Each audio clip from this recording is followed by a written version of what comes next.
Assalamualaikum warahmatullahi wabarakatuh. Perkenalkan, nama saya Siti Nurwahidah. Saya mahasiswi dari Universitas Pamulang, Fakultas Ilmu Pendidikan, jurusan Pendidikan Kewarganegaraan.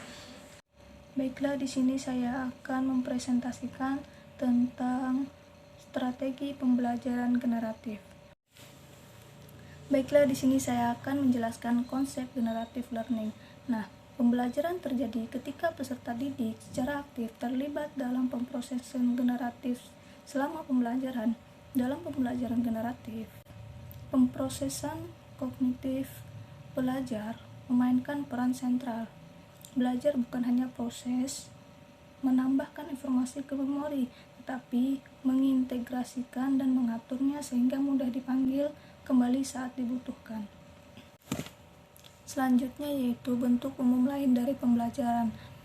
1. Pembelajaran hafalan, yaitu belajar dengan menghafal yang menghasilkan hasil hafalan. Yang kedua, pembelajaran asosiatif, yaitu belajar dengan memperkuat asosiasi yang menghasilkan respon cepat terhadap stimulasi yang dipelajari dengan baik. Langkah pembelajaran meringkas. 1. Latihan dengan urutan hierarkis. Meringkas sesuai tata urutan penulis dari bab, subbab, dan seterusnya. Yang kedua, latihan secara bertahap, meringkas dari kalimat sampai seluruh paragraf. Yang ketiga, latihan dari aturan, ringkas dengan menghilangkan hal penting dan menggunakan bahasa sendiri. Selanjutnya yaitu 3 dari strategi meringkas. 1. Meringkas dengan mengikuti aturan. Latihan menggunakan 6 aturan. Meringkas. 1. Menghapus materi yang tidak perlu. 2. Menghapus materi yang berlebihan. 3. Menyusun kata untuk mengganti daftar item. 4. Buat kata untuk mengganti bagian individu dari suatu tindakan. 5. Pilih topik kalimat. 6. Buat kalimat topik jika tidak ada yang tersedia. Adapun yang kedua yaitu meringkas dengan langkah bertahap. Meringkas dengan langkah bertahap adalah latihan meringkas dari unit ringkasan kecil sampai besar menggunakan pendekatan yang lebih intuitif atau berkembang dengan sendirinya. Yang ketiga yaitu meringkas dengan urutan hierarkis. Latihan meringkas mengikuti pola yang disusun penulis teks dimulai dari judul, bab, subbab, dan seterusnya.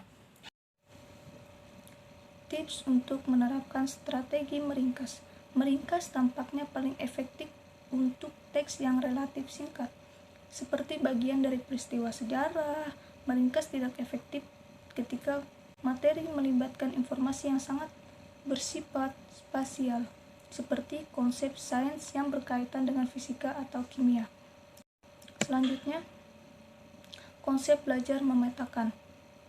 Peta konsep, yaitu susunan spasi yang terdiri dari node, biasanya oval atau persegi panjang. Yang kedua, peta pengetahuan. Jenis khusus peta konsep di mana hubungan yang mungkin antara node telah ditentukan sebelumnya.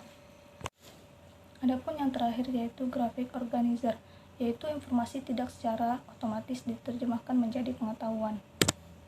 Oke, selanjutnya langkah pembelajaran dengan peta konsep. 1. Menyiapkan bahan dan mempelajari. 2. Menjelaskan bentuk peta konsep. 3. Membuat peta konsep. Keempat, melatih pembuatan peta konsep. Adapun selanjutnya yaitu langkah pembelajaran dengan peta pengetahuan, yaitu 1. Menyiapkan bahan untuk dipelajari. Yang kedua, membuat peta pengetahuan. Yang ketiga, menjelaskan bentuk peta pengetahuan. Yang keempat, latihan membuat peta pengetahuan. Nah, selanjutnya langkah pembelajaran dengan grafik organis, yaitu 1. Menyiapkan bahan untuk dipelajari. Guru memilih 2-3 jenis bahan berupa teks atau lainnya. 2. Membuat grafik organis. Pastikan siswa mengerti cara membuat grafik organis sebelum masuk ke tahap ketiga. 3. Menjelaskan bentuk grafik organis. Pastikan siswa telah mempelajari materi yang diberikan guru satu-satu atau seminggu sebelumnya. 4. Latihan membuat grafik organis. Latihan dapat dijadikan pekerjaan rumah atau di kelas. Tips menerapkan strategi pemetaan. Masalah praktiknya dari strategi pemetaan adalah proses menghabiskan waktu. Sehingga siswa perlu melihat bagaimana pemetaan akan meningkatkan pembelajaran mereka, mungkin dengan beberapa demonstrasi di kelas, sebelum kemudian latihan pemetaan. 2 hal penting untuk efek pemetaan. Lebih efektif untuk siswa berkema pertama. Pemetaan tampaknya berkemampuan rendah daripada untuk pelajar berkemampuan lebih tinggi.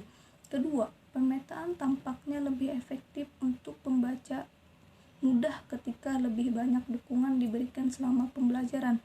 Ketiga, dampak pemetaan difokuskan pada daya ingat sebagai variabel terikat utama.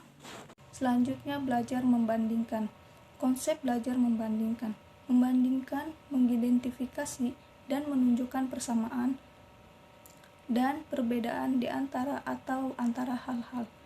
Yang kedua yaitu bentuk belajar membandingkan dengan kalimat.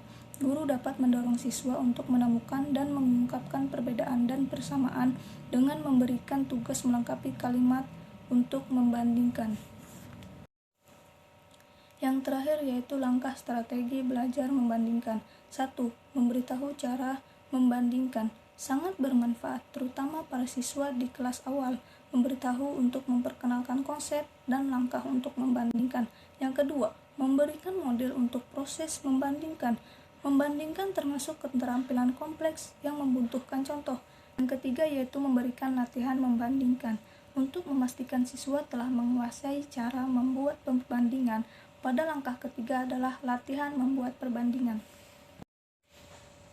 Mungkin hanya ini yang dapat saya sampaikan, lebih dan kurang saya mohon maaf. Wabillahi taufiq wal hidayah. Wassalamualaikum warahmatullahi wabarakatuh.